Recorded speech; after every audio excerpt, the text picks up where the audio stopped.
what is it really that needs to be talked about nowadays, right, in this field? And I was also thinking, I'm in a phase, I mean, I've been in this space for 20 years now, right? And I really feel that if you want to do this work, you need to move in and out, in and out. You can't just be productive in this space. At least for me, what I'm after is really the development of empathy in itself, the development of that as a skill, as a concept, as a way of being in the world. And I found I told you many times, like, there's so many experts, it's so busy in this field at the moment. There's so much noise in this field, and I think, you just go in and out, in and out. I go in and out to develop really the authenticity of the practice, right? To say, hey, if we want to do this work, what can we contribute? Do I still have something to contribute or not? And when I feel that, well, maybe I've got not so much new to say at the moment, I just retract a bit and chew it over like a cow with 9 stomachs. How is that for you? How do you feel about that? So with me, I think it's all about practice, right? Practice of the self, and not just the self, but also even in the work that I do around empathy, I think there's a lot of value in helping people put empathy into practice.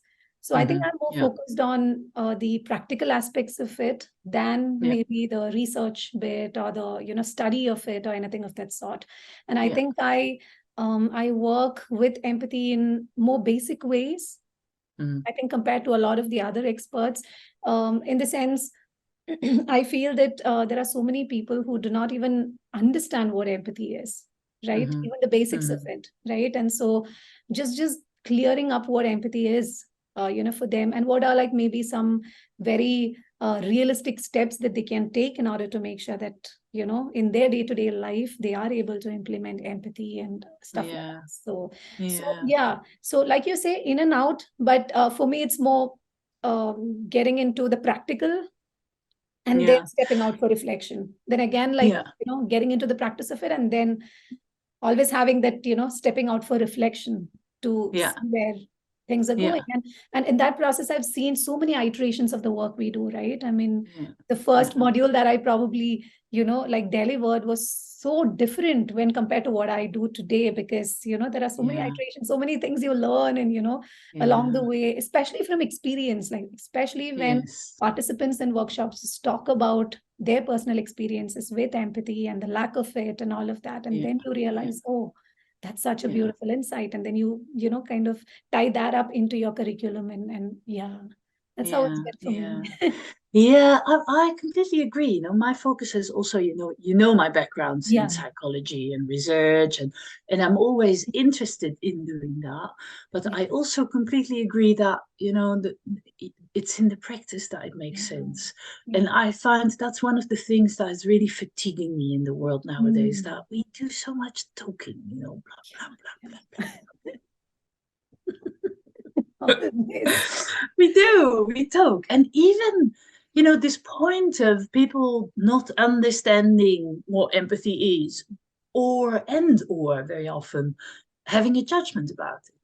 It's this soft skill. Oh, it's you female, you women, it's that type of, and that is something that I find, I feel more and more I stop talking about empathy, and I'm just living the life, just so the practice is definitely what it is about. I mean, if it's this talk, we live in a time of endless talk, and I don't think it really contributes that much to to how we live together, and to the enormous issues that the world is facing today, that many people feel very overwhelmed by it, right? Like the climate problems. And so very overwhelmed, while I think, it's really about, well, the empathy part of it, I think, is about what is it that this world, so empathizing with the world, with the planet, with the system that we are part of, right? What is it that this system needs? And then just doing the work, just don't talk, just water the plants. Especially with these days, diversity and inclusion, being a hot topic, right? And empathy being a skill that's so connected to it. I think, I see papers after papers, like articles after articles written about empathy and, and and diversity, inclusion, all these sort of things. But then how much of it is actually practice? And more than that, it's even in the corporate sector, I see so many trainings, so many workshops and all of that like happen now and again. I've myself attended so many conferences, like virtually and otherwise, on the topic of inclusion and whatnot. And I always question, it's the same thing, like you say, being spoken about. There's so much talk, but then how much of what gets discussed and what gets communicated really converts to action and converts to real life application, right? That's a question. Yeah. And for me, in the diversity and inclusion space, I think what I also observe is that there always seems to be this black and white way of portraying things, right? The us and them, right? It's us versus them. Whomever is us and whomever is them, right? That can be, you can identify with all sorts of different groups, but there's the us and the them, the us and the them. And so I really do think that basic attitude of we are being put down by them, whomever the them is, right? That basic attitude is, I think, really a block to solving this issue. It's and I mean, I know I always have to be careful when I speak about this, because then people say, yeah, but wait a moment, you're a white European woman, right? So okay, you're a woman, you've got some plus points on this in this area, but you're white and you're European and you're an oppressor, you come from that background, right? So it's already there. I sense like us and them, us and them, us and them. It's like, and then I think that's where the empathy practice that we can really, really, really, if we can use that to overcome this black and white picture of us in the world, can't we all be us, right? How can we all be us? What does it take to include somebody else inside of your own circle of acceptance, maybe really what it really is. I mean, one thing with all the differences, right? I mean, just you talking about how it's sometimes scary to discuss this subject, right? Because of how much backlash you receive so quickly, right? And that in itself, the backlash that you generally receive from proponents or activists who support diversity and inclusion, that in itself is not inclusion. That in itself is separating us, right? And so absolutely. And judgment, hey, it's judgment. It's that's one of the things I think that we're trying really to contribute in empathy practice is this how to, I mean, that your judging is just normal, right? We evaluate all the time. We have opinions, we have evaluations of people, we have, even if it's not even conscious, it can be this, oh, Rasha, I really liked you, I really like to chat with you. It's like, it's an evaluation, just like you have people with whom you feel, I think I'm going to keep a bit of distance, It's that, but trying to become aware of that judgment, become aware of, this is the way this person that I don't know, that I've maybe never seen before, that is now talking about a topic that is really close to my heart, like the inclusion, right? That I work on every day, and there she is, ignorant of these issues, right? Trying to become aware of that judgment, right? And then just maybe just just postpone it, like just create a little bit of space Yeah. to try and see what else is in this person. Why are these two women discussing this topic? You know, Yeah. what is it that we can do with it, that we can take from it, that is contributing to something else in the world than just you no, you know, inclusion. It's about inclusion, isn't it? So Yeah, and you're right. Like I also feel that, ooh, should we even discuss that? Is there space for us to discuss that, right? yeah. But I also really believe in the authenticity of my own heart. You know, I'm not discussing this because I have an agenda. I'm not discussing, and if I'm ignorant, then by all means point out where I'm ignorant, right? But that creating space together, that's really what I think, what I'm trying to do when I discuss these things. And yeah, you know, it's the best I can do. And so if people want to judge that, then by all means, you know, start sending me hate mail. Yeah, we need to be brave. Yeah, absolutely. And now that you mention being brave, courage, right, and everything, and you were also mentioning awareness, all of that ties to the very important concept of self-empathy, right? That we, you know, we regularly discuss. That's a part of empathic intervention, I think, you know, and that's so critical, and that's where it all begins. And I think one of the reason why there's so much talk and not much action is also tied to this aspect of lack of awareness, complete lack of awareness on one's own standing, one's own like judgments, one's own conditioning. So yes, definitely lack of awareness, but maybe also there's maybe also more to that. Hey, it's that even that if we are aware of the judgment or of the being aware is not enough. That's also like when you mentioned self-empathy, you know, I love talking about self-empathy. A lot. Because so there I do have an agenda, right? And actually my agenda is very much around, this is something that I think that really needs more understanding. We need to understand better what we mean when we talk about self-empathy. And so for us with integrative empathy and empathic intervision, when we talk about self-empathy, we really talk about preparing yourself in order to create that empathic space for others, right? So it's about being aware of the biases, being aware of the judgment, being aware of postponing some of that, you know, creating space in order to include others into the empathic space, to be able to listen, to be able to open up to the experiences of others, right? And what I very often see when people talk about self-empathy, which I find really difficult, is self-empathy is self-love, you know, be nice to yourself, or self-compassion, of, you know, so self-empathy is all about, you know, just empathize with yourself, be good for yourself, take care of yourself. And I actually believe that that's not what we need in the world right now. Let's do a bit of less self-care. And a bit more other care. What do you think of that?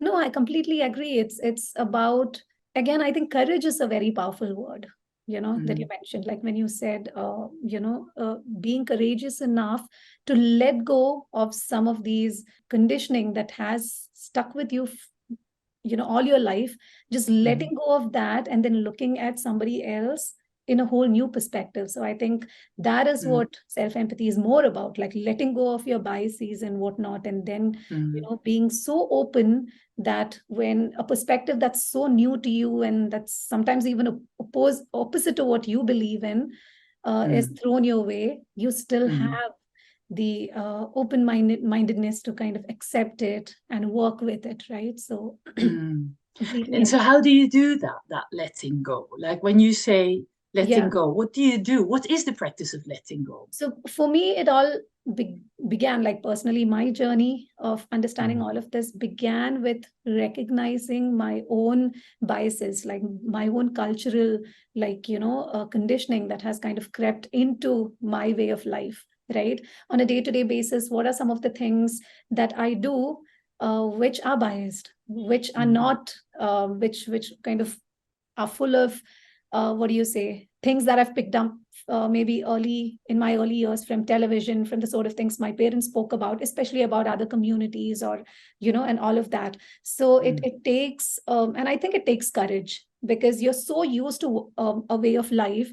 Now you're going to question something that you're really, really used to. And then you really need to kind of question maybe some of the most important people in your life, and then ask whether, okay, is this right or wrong, right? And if at all in your journey you find out that there are certain things that you've believed in all your life which are wrong, then you also need to have the courage to kind of change that way of thinking and portray yourself in a whole different way in society, right? Which is more aligned to this new version of you. And all of that takes a lot of courage. It's not easy, especially because we are social beings who really want to be accepted by everyone around, and we're always looking to connect. And when you're undergoing this sort of a change, especially against some cultural values and norms, it wouldn't be accepted that well. So I think that's how it all started for me, at least, like, being very aware consciously, and then also catching myself every time. Like, for example, it could be as simple as having a conversation with a couple of my friends, and we are making a joke, probably, which is not accurate. And that joke probably has some bit of bias against a community or a person or a religion, or it could be anything. And then just having the courage to maybe just stop myself then, and maybe even then say out loud that, okay, maybe that was incorrect, what we just said, right? So it begins with simple steps like that. And then over time, I think also questioning yourself in your silent reflections when you're alone. And I think this is where spirituality comes in, Lily. You know how much I am a person of faith, and how important I feel it is in my day-to-day practices, especially practice of empathy as well. Because why else would I empathize? It's because my faith, my belief system, it gives me purpose, right? And I know that, I must, for God's sake, kind of, like I have a path that I need to follow. There are some rights that I need to do. And so when I have that purpose in life, it becomes so much easier for me to understand why it is critical that I show the courage, right? Why it's critical that I empathize with people, why it's important that I'm compassionate towards those around me. So I think all of this is tied up. But again, to answer your question, it's again like those tiny steps that you take on a day-to-day basis in your day-to-day life, right? It's interesting, because I think a lot about this, because we too, we instruct when we do exercises with people. We instruct, become aware, what is it that is going on in your mind? What is it that you are bringing to the table today, right? What happened today that maybe has been, creating your mood, or become aware of it, and then let it go, just let it go, right? And when we say let it go, I always feel this little ping of guilt, like, yeah, that's easily said, like, yeah, just let it go. How does one do that? Yeah. It's true, I always feel that there's something that could be explained more precisely in terms of how do you do that letting go in the moment. And so what you're describing is like you conditioning yourself to question, right? The way you are in the world, the way you express, the jokes you make together, the cultural things that you feel somehow intuitively are not, are a bit itchy. And you have your spirituality, your religion as a basis to pour from, to look for what is the way I want to be, right? What is the way I want to be with others, or more generally in the world.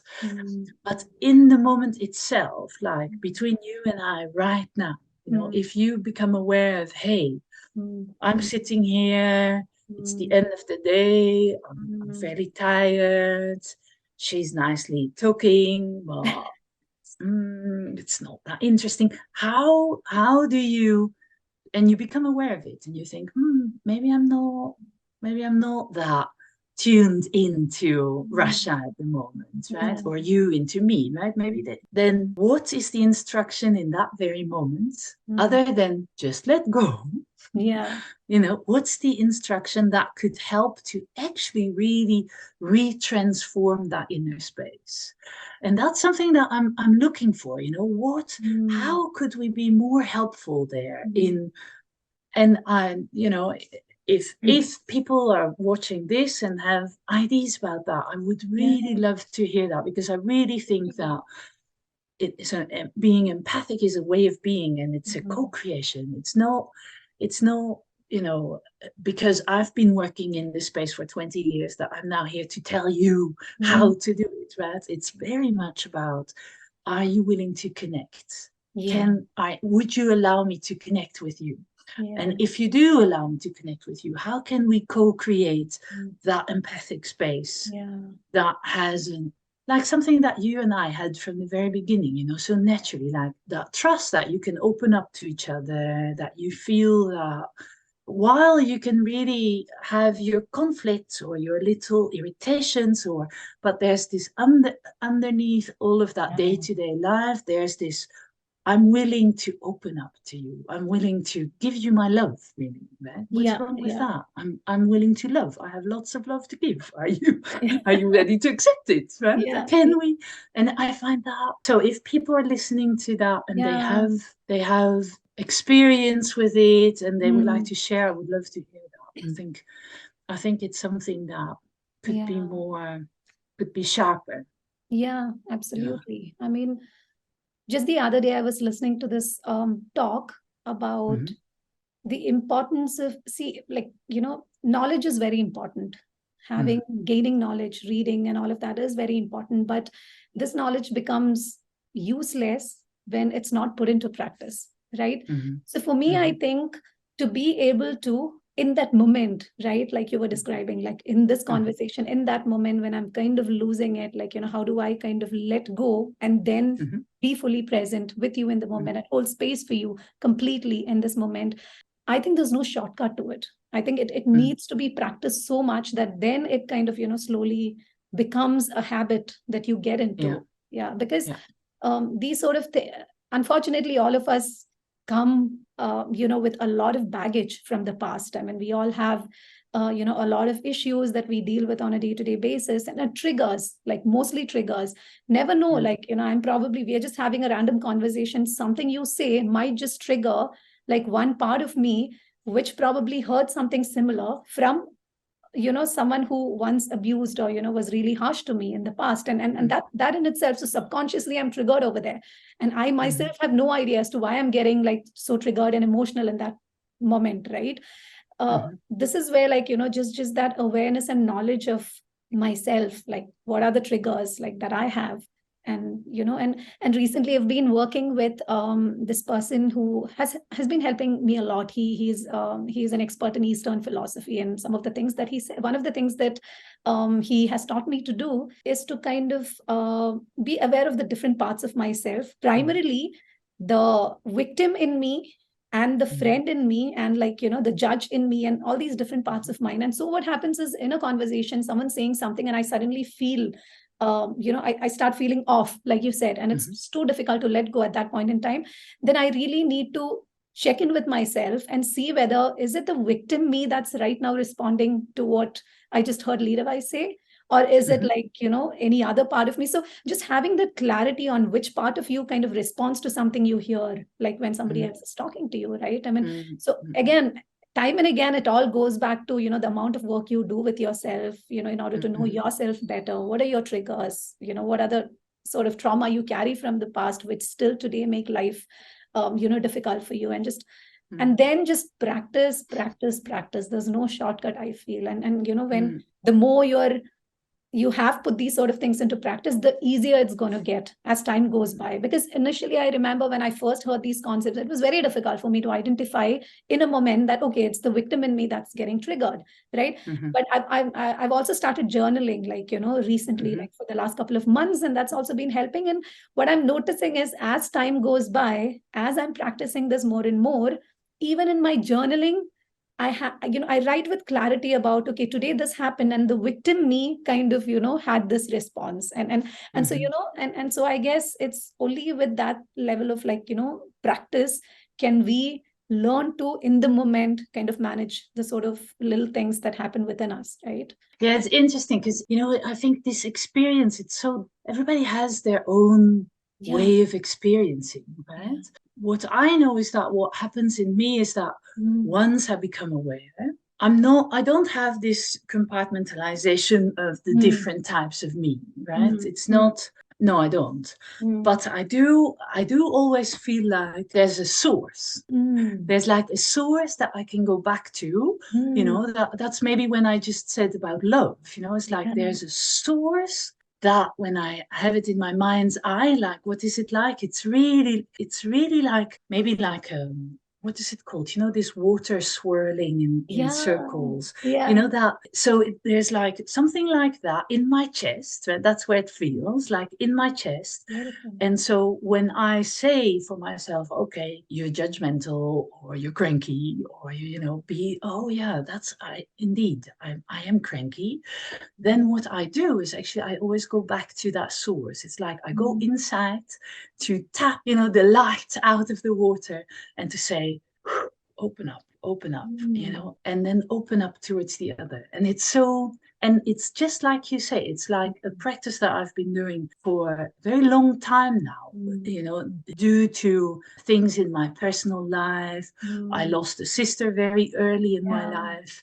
It's a practice that's the way I do it. Like I tap from my source to find new energy, to open up and to clear my head and to clear my way of being, to become present again.